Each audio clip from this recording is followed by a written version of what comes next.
Hi friends, welcome back to Maitri's cooking and creations. ಇನ್ನೇನು ಮಾವಿನ ಹಣ್ಣಿನ ಸೀಸನ್ ಮುಗ್ದೇ ಹೋಯ್ತಲ್ವ, ಅದಕ್ಕೋಸ್ಕರ ನಾನಿಲ್ಲಿ ಮಾವಿನ ಹಣ್ಣನ್ನು ಪಲ್ಪ್ ಮಾಡಿ ಇಟ್ಕೊಂಡಿದ್ದೀನಿ.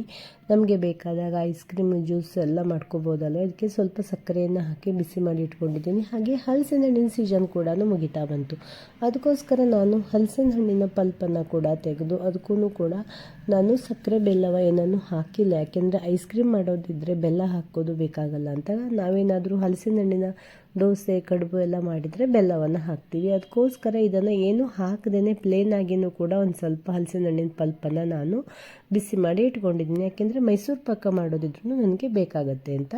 ಹಾಗೆ ಇವತ್ತು ಅಡುಗೆ ಮಾಡೋದಕ್ಕೆ ನಾನಿಲ್ಲಿ ಹಲಸಿನ ಸೊಳೆಯನ್ನು ಬೇಯಿಸ್ಕೊಂಡು ಅದಕ್ಕೆ ಬೇಳೆಯನ್ನು ಕೂಡ ಸಿಪ್ಪೆಯನ್ನು ತೆಗೆದು ಹಾಕಿದ್ದೀನಿ. ಅದಕ್ಕೆ ಸ್ವಲ್ಪ ನೀರನ್ನು ಹಾಕಿ ಬೇಯಿಸ್ಕೊತೀನಿ. ನಾನಿವತ್ತು ಮಲೆನಾಡಿನ ಸ್ಪೆಷಲು ಚಕ್ಕೆ ಪುಳೋದ್ಯ ಅಂತ ನಾವು ಹೇಳ್ತೀವಿ, ಚಕ್ಕೆ ಪುಳೋದ್ಯವನ್ನು ಮಾಡ್ತಾಯಿದ್ದೀನಿ. ಅದಕ್ಕೋಸ್ಕರ ನಮಗಂತೂ ಇದು ಅಡುಗೆ ಅಂದರೆ ತುಂಬಾ ಇಷ್ಟ ಆಗುತ್ತೆ. ಅನ್ನದ ಜೊತೆಗೆ ಒಂದು ಒಳ್ಳೆ ಕಾಂಬಿನೇಷನ್ ಅಂತ ಹೇಳ್ಬೋದು. ಮಾಡೋದು ಕೂಡ ಸುಲಭವಾಗಿ ಇರುತ್ತೆ.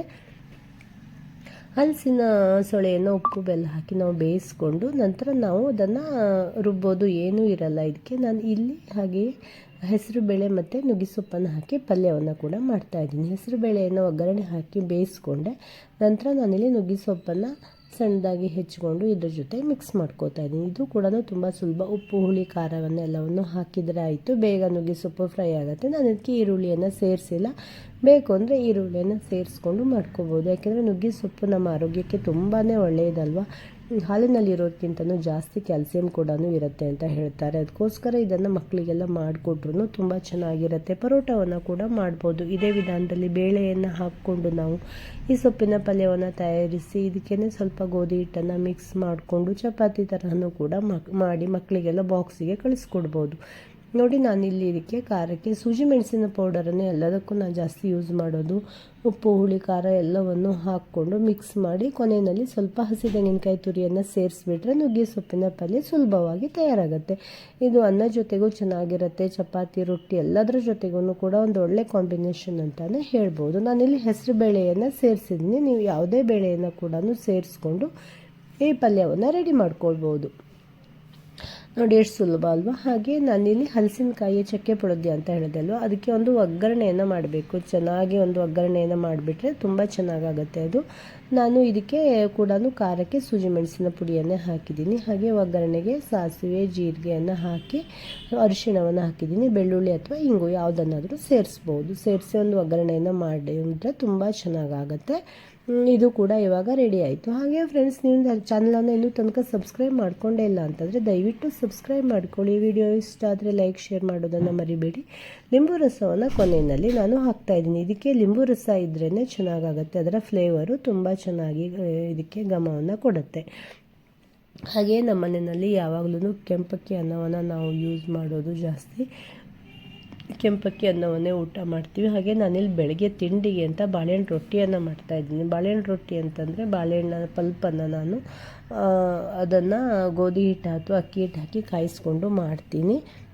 ಮಾಮೂಲಿ ಚಪಾತಿ ರೊಟ್ಟಿ ತರಹನೇ ಮಾಡಿದ್ರಾಯಿತು. ಹಾಗೆ ಕೆಂಪಕ್ಕಿ ಅನ್ನ ಹೇಳಿದೆಲ್ಲ. ನಾನು ಇವತ್ತು ಬೇರೆ ದಿನದ ಅಡುಗೆಯನ್ನು ತೋರಿಸ್ತಾ ಇದ್ದೀನಿ. ಇವತ್ತು ನನಗೆ ಊಟದ ಆರ್ಡರ್ ಕೂಡ ಇತ್ತು. ಅದಕ್ಕೋಸ್ಕರ ನಾನಿಲ್ಲಿ ಹಾಗಲಕಾಯಿಯ ಕಾಯಿ ರಸವನ್ನು ಮಾಡಿದ್ದೆ. ಹಾಗಲಕಾಯಿ ಕಾಯಿ ರಸದ ರೆಸಿಪಿ ಬೇಕು ಅಂತಂದರೆ ಖಂಡಿತ ನೀವು ಕೇಳಿದ್ರೆ ಶೇರ್ ಮಾಡ್ತೀನಿ.